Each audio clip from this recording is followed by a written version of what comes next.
നമസ്കാരം. കേരളം എല്ലാ ദിവസവും രാഷ്ട്രീയമായി ചർച്ച ചെയ്യുന്ന ഒരു പ്രധാനപ്പെട്ട നിയോജകമണ്ഡലമാണ് നേമം. കാരണം കേരളം BJP ഭരിക്കും എന്ന് BJPയുടെ പ്രമുഖരായിട്ടുള്ള നേതാക്കളും അവർക്കൊപ്പം നിന്ന് പ്രവർത്തിക്കുന്നതായിട്ടുള്ള വക്താക്കളും ശക്തിയുക്തം വാദിച്ചുകൊണ്ടിരിക്കുന്ന സമയത്ത് എങ്ങനെ BJP അധികാരത്തിലേക്ക് വരും എന്നതിൻ്റെ വഴി ഒരിക്കൽ തുറന്നു കാണിച്ച നിയോജകമണ്ഡലമാണ് നേമം. നേമത്താണ് കേരളത്തിൽ ആദ്യമായിട്ട് ഒരു നിയമസഭാ നിയോജകമണ്ഡലത്തിൽ താമര വിരിഞ്ഞ് രാജഗോപാൽ അത് അഭിമാനപൂർവ്വം ഉയർത്തിപ്പിടിച്ചു എന്നുള്ളതാണ്. പക്ഷേ പിന്നീട് നേമം പൂട്ടിക്കുകയാണ് CPM ചെയ്തത്. കഴിഞ്ഞ തെരഞ്ഞെടുപ്പിൽ നേമത്തുണ്ടായിരുന്ന സീറ്റ് BJPക്ക് നഷ്ടമായി. അപ്പോൾ CPM പറഞ്ഞു BJPയുടെ നേമം സീറ്റ് ഞങ്ങൾ പൂട്ടിച്ചു. അവർ മാത്രമാണ് പൂട്ടിച്ചല്ല, അതിൽ തുല്യമായിട്ടുള്ള പങ്കാളിത്തം യഥാർത്ഥത്തിൽ അവിടെ മത്സരിക്കാൻ പോയ മുരളീധരനോട് കരുണാകരൻ്റെ മകൻ മുരളീധരനുണ്ട് എന്നുള്ള കാര്യത്തിൽ തർക്കമില്ല. അപ്പോൾ മുരളീധരൻ്റെ ഒരു ശക്തിയായ മത്സരമാണ് യഥാർത്ഥത്തിൽ CPMനോട് വിജയിക്കാനായിട്ടുള്ള ഒരു അന്തരീക്ഷം സൃഷ്ടിക്കപ്പെട്ടത് എന്നുള്ളതാണ്. അത് കഴിഞ്ഞു നമ്മൾ പുതിയ കാലത്ത് വരികയാണ്. പുതിയ കാലത്ത് വരുന്നുള്ള പ്രത്യേകത കഴിഞ്ഞ ലോക്സഭാ തെരഞ്ഞെടുപ്പ്, അതിനുശേഷം നടന്ന തിരുവനന്തപുരം കോർപ്പറേഷൻ തെരഞ്ഞെടുപ്പ്. ഈ രണ്ട് തെരഞ്ഞെടുപ്പ് നമ്മൾ സൂക്ഷിക്കുമ്പോൾ നമുക്ക് മനസ്സിലാവുന്നത് എന്താണ്?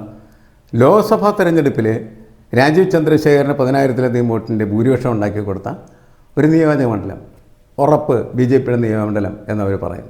രണ്ടാമത് തിരുവനന്തപുരം കോർപ്പറേഷൻ തിരഞ്ഞെടുപ്പ് നടക്കുന്ന സമയത്തും അവിടെ നിയമസഭാ മണ്ഡലത്തിൽ ഭൂരിപക്ഷം BJPക്കാണ്.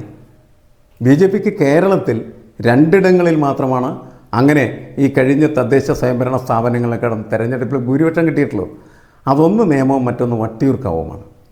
അതുകൊണ്ട് ഉറപ്പായിട്ട് രാഷ്ട്രീയ നിരീക്ഷകർ കേരളത്തിൽ BJPക്ക് 2 സീറ്റുകൾ കിട്ടുന്നുണ്ടെങ്കിൽ ആ 2 എണ്ണത്തിൽ ഒന്ന് നേമവും രണ്ടാമത്തെ വട്ടിയൂർക്കാവുമാണ് എന്ന് പറഞ്ഞുകൊണ്ടിരിക്കുന്ന ഒരു സമയത്താണ് നമ്മൾ ഈ നിയോജകമണ്ഡലത്തിൻ്റെ പ്രത്യേകമായിട്ടുള്ള ഒരു അനാലിസിസിൽ ഏർപ്പെടുന്നത്.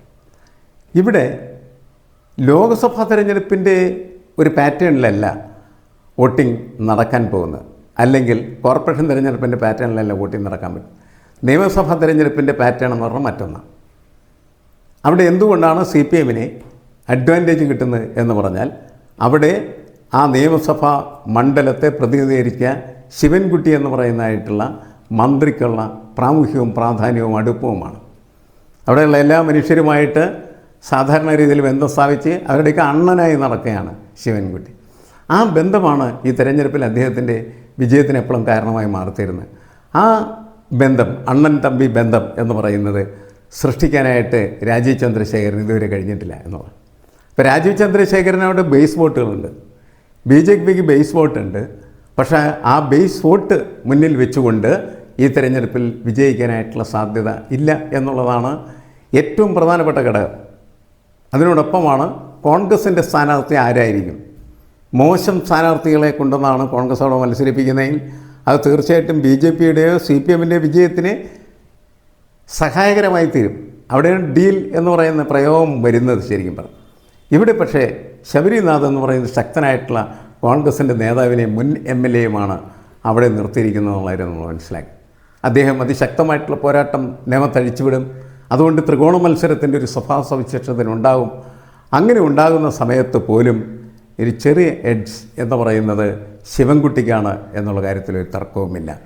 ഇത് അംഗീകരിക്കാൻ പൊതുവേ നമുക്ക് ബുദ്ധിമുട്ട് വരുന്ന എങ്ങനെയാണെന്ന് വെച്ചാൽ, ഞാനിത് അനാലിസിസ് ചെയ്യുന്ന സമയത്ത് പോലും എനിക്ക് പലപ്പോഴും സംശയം തോന്നിയിട്ടുള്ളൊരു കാര്യത്തിൽ പ്രധാനപ്പെട്ട കാരണം ലോക്സഭാ തെരഞ്ഞെടുപ്പിലും തിരുവനന്തപുരം കോർപ്പറേഷൻ തെരഞ്ഞെടുപ്പിലും BJP വളരെ കൺസിസ്റ്റൻ്റായിട്ട് വിജയം നേടിയ ഒരു സ്ഥലമാണ് അത് എന്ന് നമ്മൾ മനസ്സിലാക്കണം. ആ കൺസിസ്റ്റൻ്റ് ആയിട്ടുള്ള അല്ലെങ്കിൽ കൺകറൻ്റായിട്ടുള്ള വിജയം ഉണ്ടായ ഒരു നിയോജകമണ്ഡലത്തിൽ നമുക്ക് ഈ നിയമസഭാ തെരഞ്ഞെടുപ്പിൽ BJP തോൽക്കാൻ സാധ്യതയുണ്ട്, അല്ലെങ്കിൽ രണ്ടാമതായി പോകാൻ സാധ്യതയുണ്ട് എന്ന് പറയുന്നതിൽ ചെറിയ പ്രശ്നമുണ്ട്. പക്ഷേ ആ പ്രശ്നത്തെ മറികടക്കുന്ന എങ്ങനെയാണെന്ന് വെച്ചാൽ, ശിവൻകുട്ടി നിതാന്തമായിട്ട് ഒരുപാട് കാലമായിട്ട് അവിടെ ഉണ്ടാക്കി വെച്ചിരിക്കുന്നതായിട്ടുള്ള ബന്ധങ്ങൾക്കാണ് ഇതിനെ മറികടക്കാൻ. രാഷ്ട്രീയമല്ല ശരിക്കും, രാഷ്ട്രീയത്തിനപ്പുറമായിട്ടുള്ള ഒരു ബന്ധം എല്ലാ നിയോജകമണ്ഡലങ്ങളിലും സിറ്റിംഗ് MLAമാർ സൃഷ്ടിച്ചു വെച്ചിരിക്കുന്ന ഈ ബന്ധം എന്ന് പറയുന്നത് കുറേ വോട്ടുകളെ, അപ്രതീക്ഷിതമായിട്ടുള്ള കുറേ വോട്ടുകളെ അവരുടെ പോക്കറ്റിലേക്ക് കൊണ്ടുവരുന്നു എന്നുള്ളത്. അങ്ങനെയുള്ള വോട്ടുകൾ ഒഴുകിയെത്തിയാൽ മാത്രമാണ് ശിവൻകുട്ടി വിജയിക്കുന്നത്. പക്ഷേ അത് എത്തും എന്ന് തന്നെയാണ് പൊതുവെ നമ്മൾ കണക്കാക്കുന്നത്.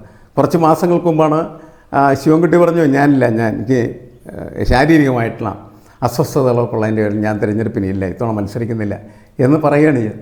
അപ്പോൾ CPM പാർട്ടി ചോദിച്ചു, ആര് പറഞ്ഞു നിങ്ങളോട് അങ്ങനെ പറയാൻ, നിങ്ങൾ മത്സരിക്കും? അങ്ങനെ പാർട്ടി പറഞ്ഞതിൻ്റെ അടിസ്ഥാനത്തിൽ അദ്ദേഹം വീണ്ടും മത്സരിക്കാനായിട്ട് തീരുമാനിച്ച സ്ഥലമാണ്. എന്തിനാണ് പാർട്ടി വീണ്ടും അങ്ങനെ അദ്ദേഹത്തോട് അവിടെ മത്സരിക്കാൻ ആവശ്യപ്പെട്ടതെന്ന് ചോദിച്ചാൽ, ആ സീറ്റ് നിലനിർത്താനായിട്ട് ശിവൻകുട്ടിയാൽ മറ്റൊരാൾ അവിടെ ഇല്ല എന്നുള്ളതാണ്. അപ്പോൾ എപ്പോഴാണ് ശിവൻകുട്ടി നേമത്ത് നിന്ന് മാറുന്നത്, അപ്പോൾ അവിടെ CPM തോക്കും എന്നാണ് പൊതുവെ സഹാക്കളൊക്കെ പറഞ്ഞുകൊണ്ടിരിക്കുന്നത്. അപ്പോൾ നമുക്ക് മനസ്സിലാവും എന്താണ് ശിവൻകുട്ടിക്ക് എത്രമാത്രം കൂടുതൽ ബന്ധമാണ് ആ നിയോജക മണ്ഡലങ്ങളെ സൃഷ്ടിക്കാനായിട്ട് കഴിഞ്ഞിട്ടുള്ളത്.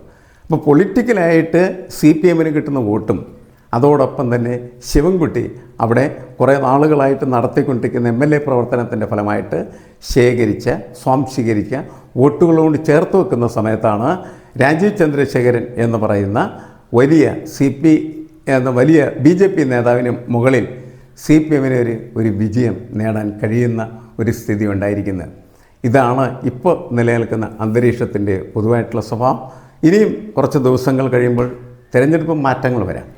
തിരഞ്ഞെടുപ്പ് മാറ്റങ്ങൾ ഉണ്ടാകുമെന്ന് വെച്ചാൽ ഇതിനിടയിൽ ഒരു പ്രസ്താവന പോലും ചിലപ്പോൾ ഒരു തിരഞ്ഞെടുപ്പിൻ്റെ സ്വഭാവത്തെ അട്ടിമറിച്ചേക്കാം. ഒരാളെ പരാജയപ്പെടുത്തുന്നത് ആ ഒറ്റ പ്രസ്താവന പോലും ആകാം.